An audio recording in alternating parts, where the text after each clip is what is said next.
everyone. Welcome back to Vegas Pulse Stories from the Back of the House.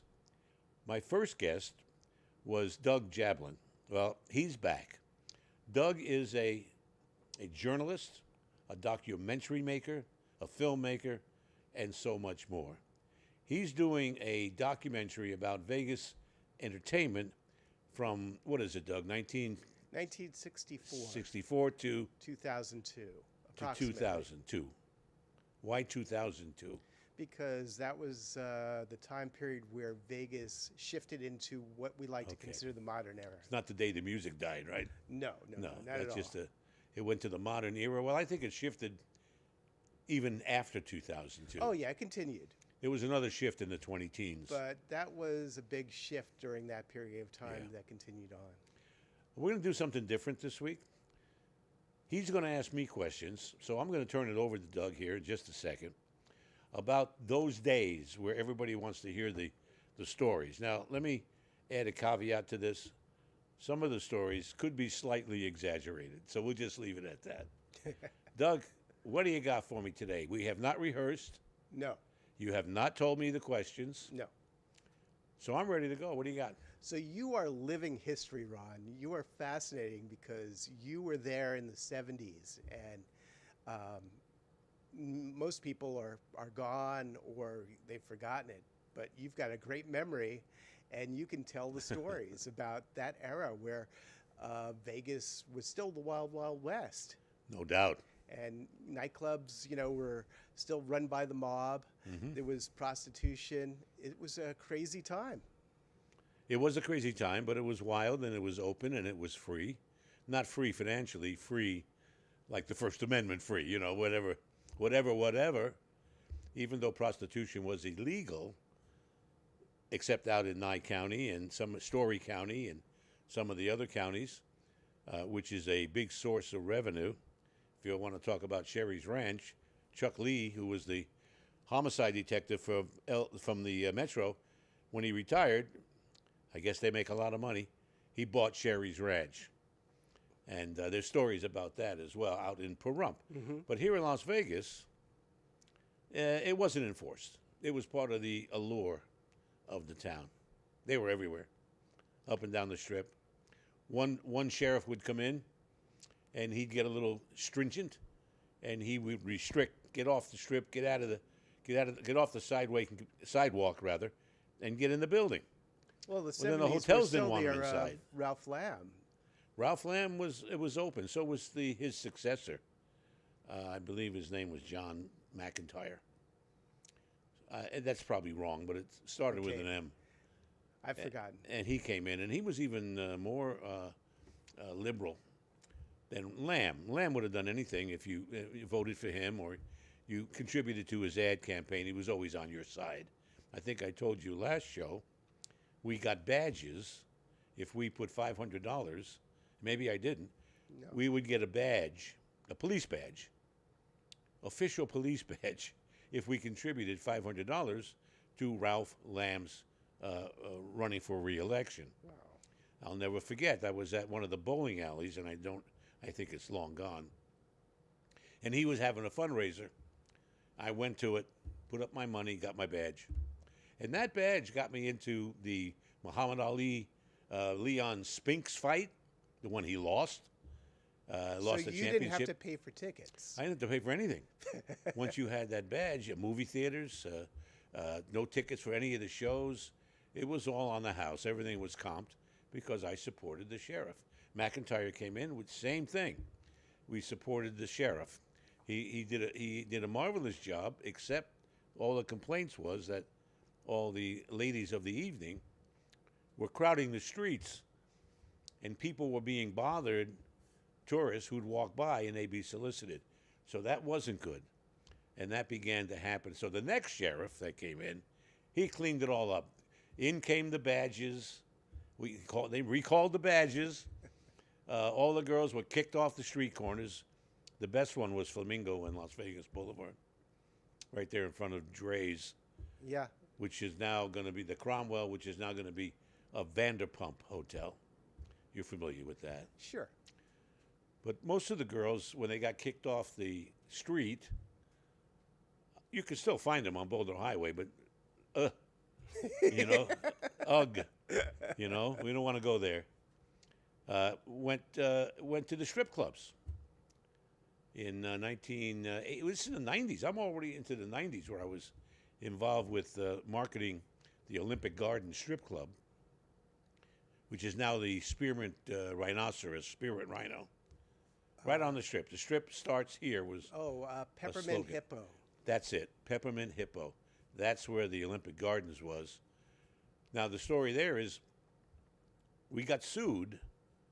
He got sued. His name was, I'll think of it in a minute. I had it a second ago. Iliadis. And he owned Yellow Cab and Checker Cab and also the Olympic Garden.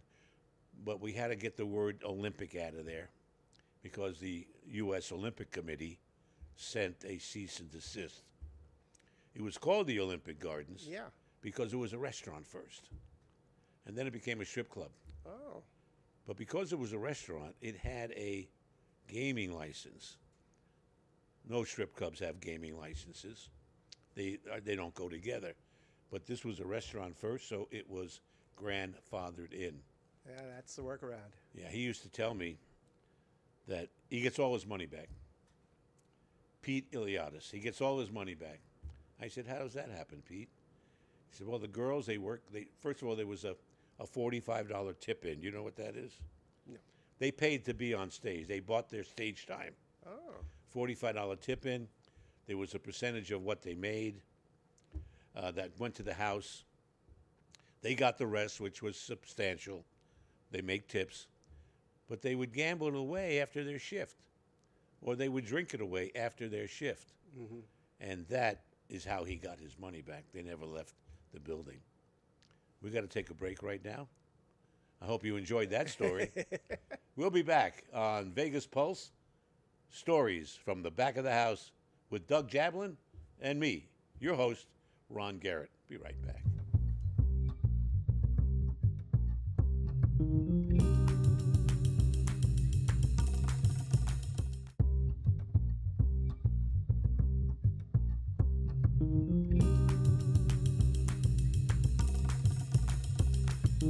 Anyway, Doug, back to you or back to me, however you want it. Hit me with another one. Okay, so let's continue with that idea about the illicit activities of the nightclubs. Okay. Dealing with prostitution and drugs, and we know that there's the money laundering. That's obvious, but we don't know about the other things involved. Well, money laundering comes in many forms. Money laundering is mostly if you take something off the top, the skim, you not have to launder it. It's already disappeared.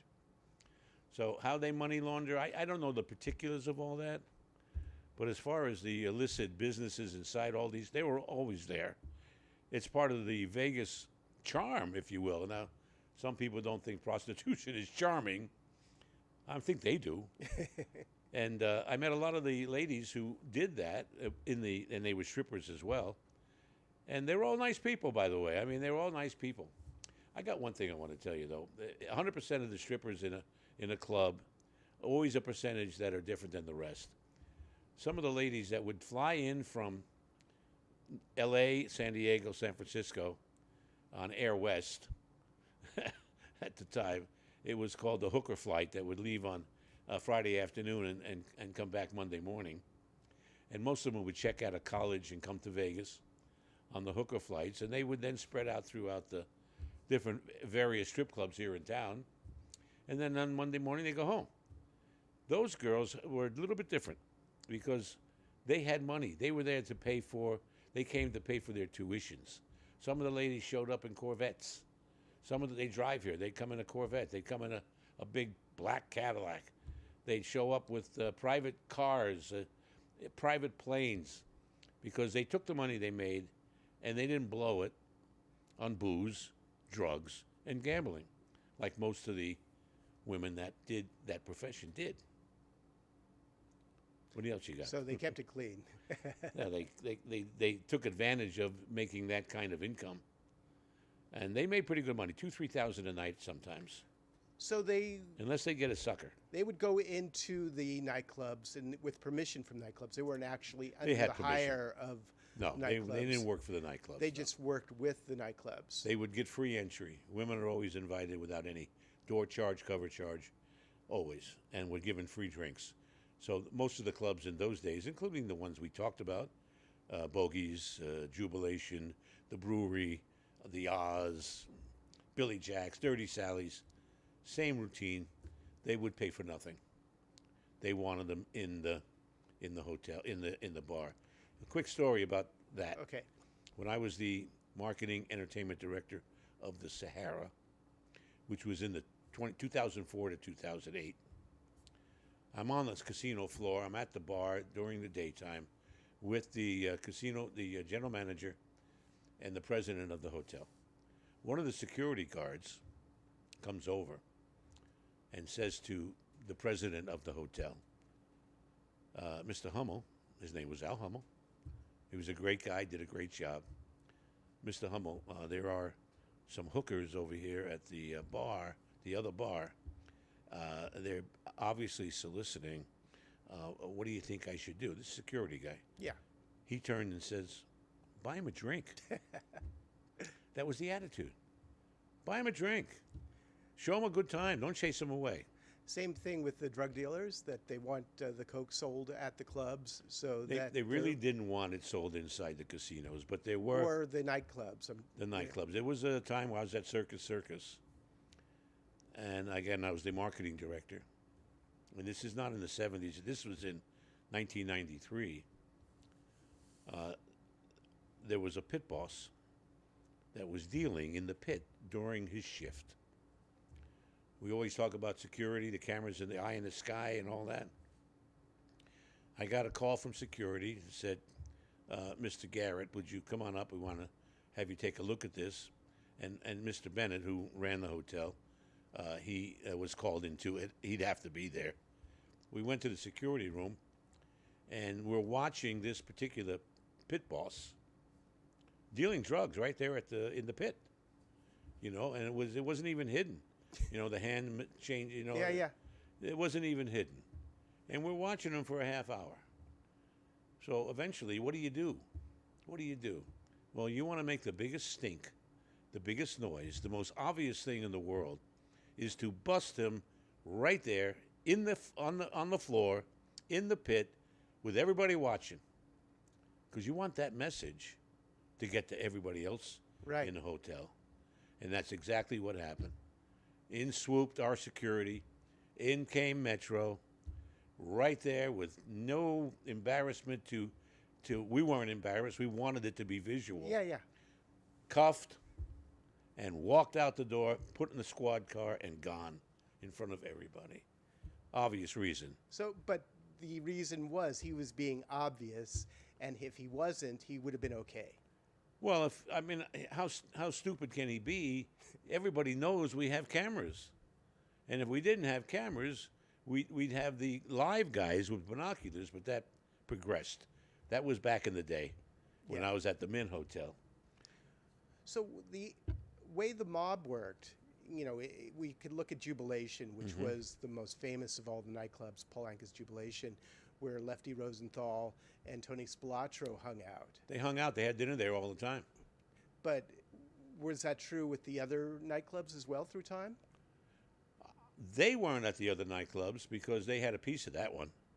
So as I said once before, I think we talked about it, they were at a place called either there at the Jubilation or the Tower of Pizza, which was Spilaccio's pizza joint that is now where that debunked Ferris wheel never got built across from Mandalay Bay. Over by the boardwalk. Well, yeah, over by the boardwalk.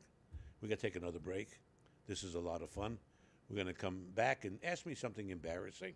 We'll be right back with more of Vegas Pulse, stories from the back of the house, with me, Ron Garrett, and our guest, Doug Jablin, right after this.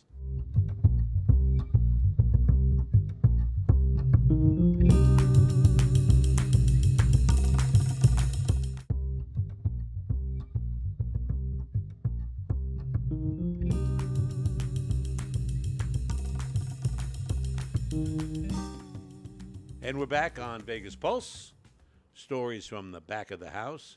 We're talking stories with Doug Jablin, back of the house, front of the house, side of the house, in the parking lot. long as we had a gaming license, the whole plot of land we were on qualified for gaming.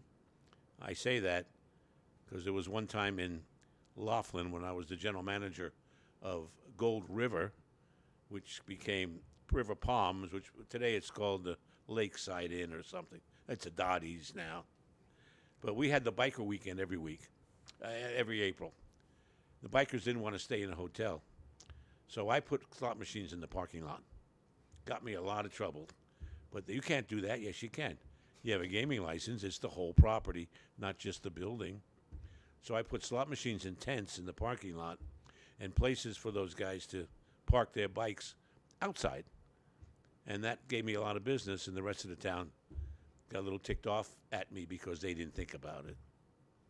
But that's just a side story.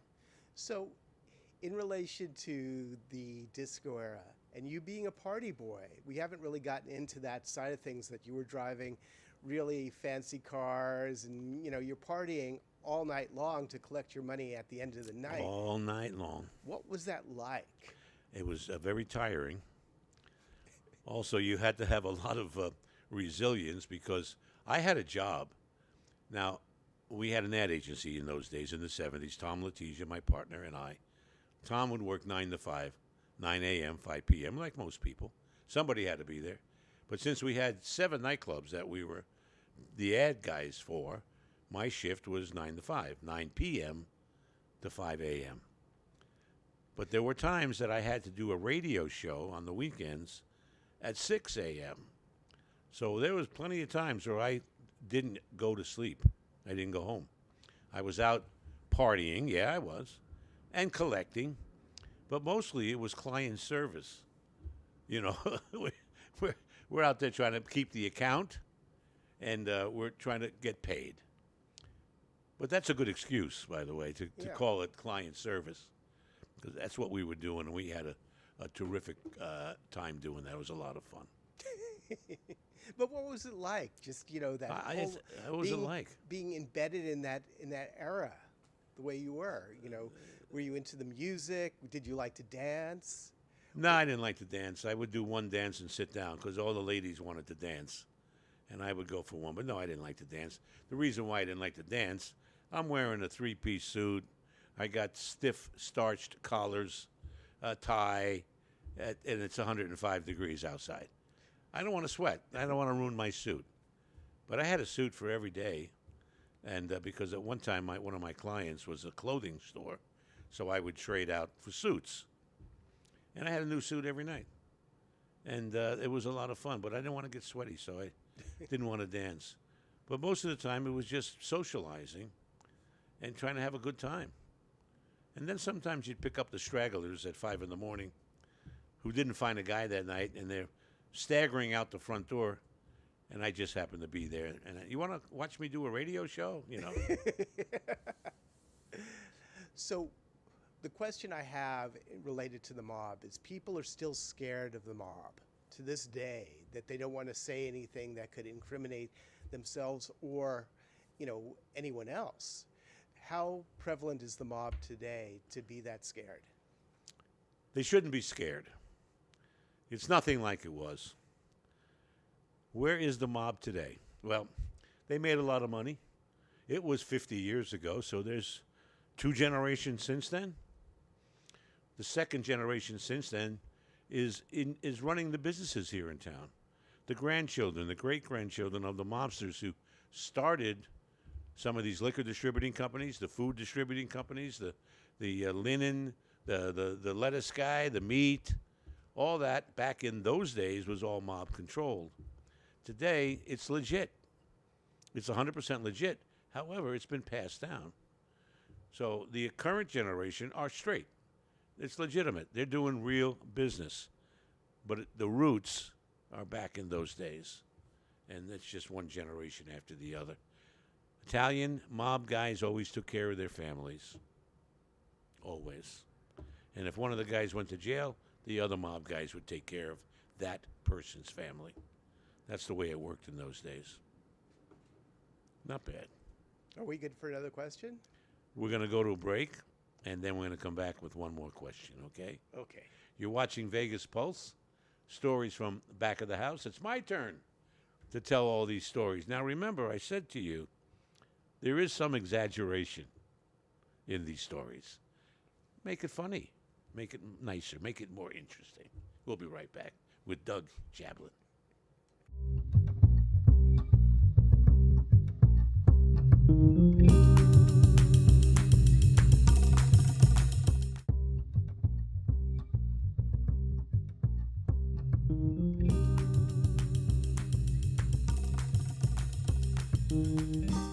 We're talking with Doug Jablin.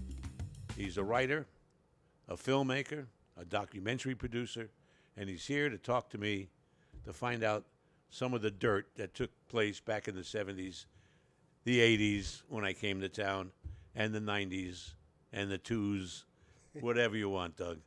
So yeah, let's jump forward to the 80s, and the big clubs were Botany's, Tramps, Mr. G's, TGI Fridays, and what was that like, that shift? Well, TGI Fridays was more restaurant than nightclub.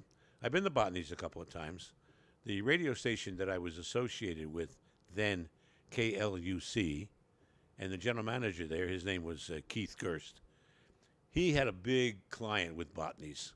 They spent a lot of money in that station, so we were comped. So we went there, because I did business with those stations in my ad agency, even the one I had in Reno. So we went there a few times, but not often. Mostly, I'd hang out down the street at TGI Fridays, because it would get something to eat, but it became a social place, and that became the spot. Mr. G's was another one. There was a place called, oh my goodness, Good Time Charlie's. Oh. Which was on Maryland Parkway. It's now it's a round black building. Now it's a eye doctor or lawyers, but it was called Good Time Charlie's. It was unique. It was in a circle. That was another one of our hangouts. Why, apart from it being a circle, why was it unique? Was it a nightclub? It wasn't a nightclub. It was a lunch club, along with Cafe Michelle, which was on. You've heard of that one, right? Yeah, Cafe that was on Michelle. Flamingo. That was another Spalaccio deal over there. I don't think he owned a piece of it, but he was having lunch there a lot, along with my mentor, Mr. Mel Larson. And he had his own table there. We're running out of time. You have a final Not too bad. question you'd like to? There's so many questions I have. We'll have to bring you back again. I guess so. It's really tough to, have only a few minutes to be able to talk, and you've got so much to say.